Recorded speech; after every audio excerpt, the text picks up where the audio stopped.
Hey there.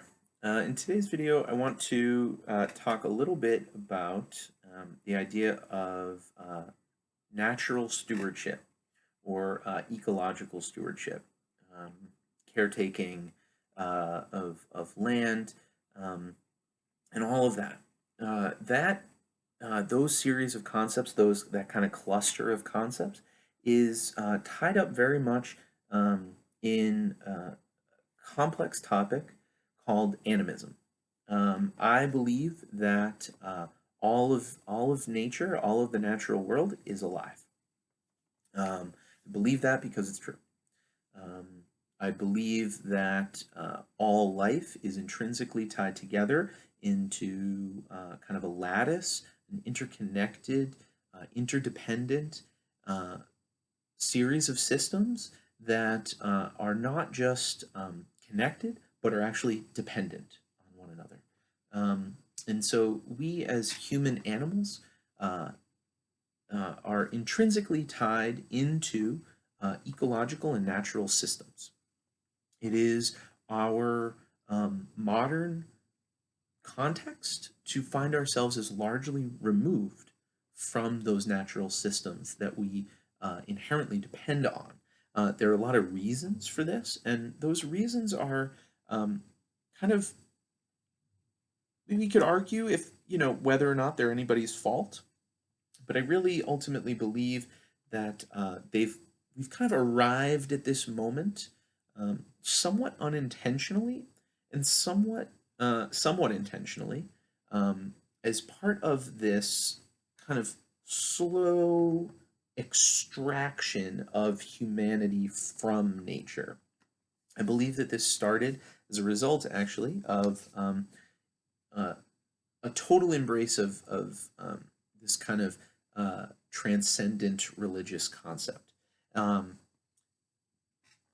I could probably place blame on certain people, but I would then come across as maybe a little bit too derisive or divisive in my languaging. And so I don't really necessarily want to look at who caused this or how this arose, but somewhere along the line, and at a series of moments, we have moved away from our relationship to nature and arrived at this kind of state of homelessness in our relationship to the earth. As a result of this removal from our relationship to the earth, we are largely now divorced from that relationship. Many of us live entirely consumerist lives and add nothing back to the natural system other than waste products. And that is, I don't believe, really anybody's fault. I think actually a lot of those choices have actually been largely removed from people's day to day contexts. And I think in the 90s and the aughts and the 2010s, we were really kind of sold this idea that, oh, the only way that we can really return is by voting with our dollar, right? I remember, 20 years ago now, as I was starting to get into the environmental movement, and I was really passionate about, being vegan and, you know, riding my bike everywhere and all of that. That really, that was really what was moving through the public consciousness, right? Was that you can be a good consumer versus a bad consumer, and you can spend your dollars in the right way as opposed to the wrong way.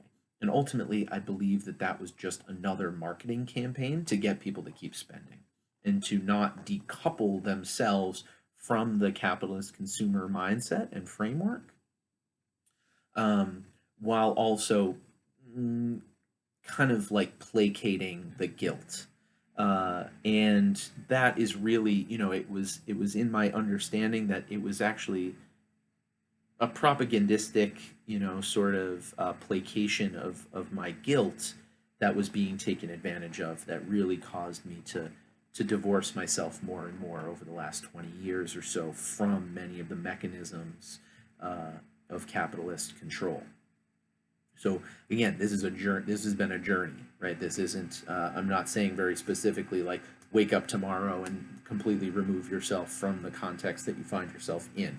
That's not at all what I'm talking about. But we don't have to go too far than just like outside our front doors to see the result of the way we're living right now. Um, we have kind of carved up the world into these commodified pieces of property, um, which I believe is in direct opposition to an animistic awareness of nature. Nature says that the world is alive, or animism says that the world is alive, and we are in relationship to it, and all living beings have inherent to them a consciousness. Whether I'm a subsistence hunter, a subsistence hunter gatherer, a subsistence farmer, whatever, I'm I am fundamentally and symbiotically linked to the other beings, whether they be plants or animals. Those are living creatures who I depend on for my calories and will one day depend on the calories of my body to return back to them, um, in order for the system to cyclically regenerate itself, right? And so just like healing on a personal level, just like healing on a community level, healing on an ecological level is actually about systems thought and systems awareness, and awareness of the interbeing and interdependence of all systems. This is a thermodynamic truth, not a spiritual truth. It's a spiritual truth, not a scientific truth, right? It's both and it's not either or. I don't need it to be one, I can let it be both. And letting it be both actually allows people their own access point without me needing to impose my truth. Um, but my house is filled with plants who I love. I have relationships with those plants. I have a long running relationship with my dog who I adore. Um, that animal has a consciousness, right? We can look to the examples that are very close to us in order to confirm these truths, right? Um, that the world is alive and we are in relationship to it. So this ecological natural stewardship model is really about returning to our awareness of systems, returning to our awareness of ourselves as intrinsically linked to those systems. And it requires us to put down an extractive point of view, right? It requires us to release the idea that all I can do is take and consume, and actually that if I consume, when I consume, it is only the right amount. When I consume, there is a maximum amount we can extract before we are actually net losing, um, kind of in the long term.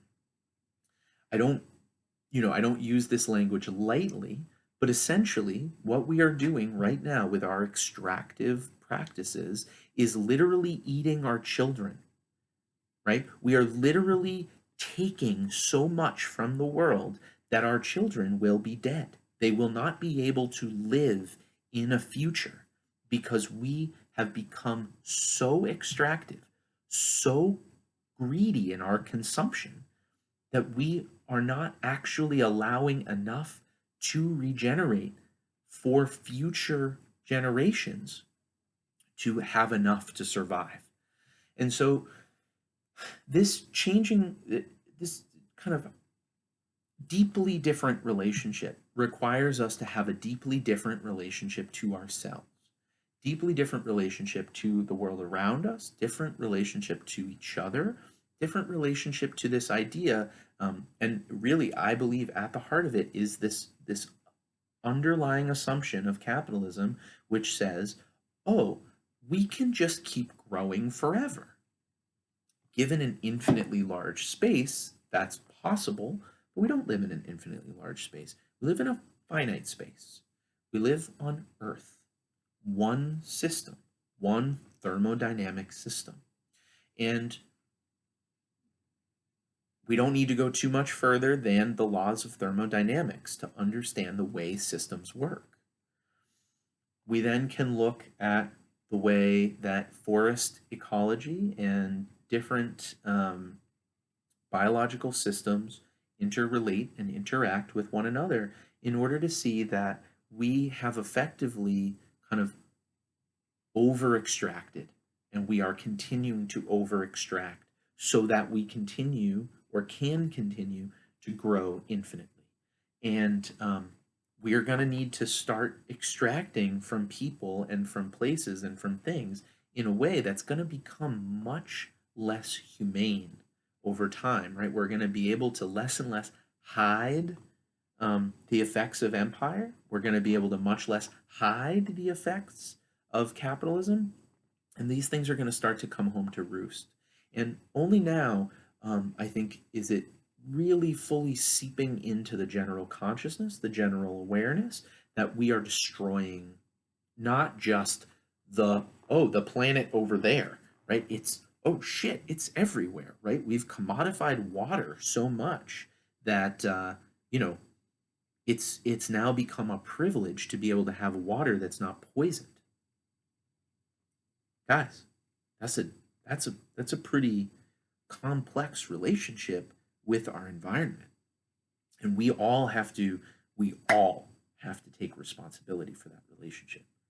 And this is not about just accepting, right? There's a lot of spiritual truths that say like, "Oh man, it just is." And as I like to say to Biz, only a dead dog goes with the flow. At a certain point, I have to say, no, of course it's not efficient for me to go against the flow. But if I continue to go with the flow, I'm going over the fucking falls. So I got to show up, right? I got to step up. And so, just like our healing on a personal level, just like our healing on a community level, our healing on an ecological and global level, we got to step up. We have to step up, but not in the way of like, oh yeah, why don't we just like spend our dollars better? This is about the reclamation of our extractive means of production.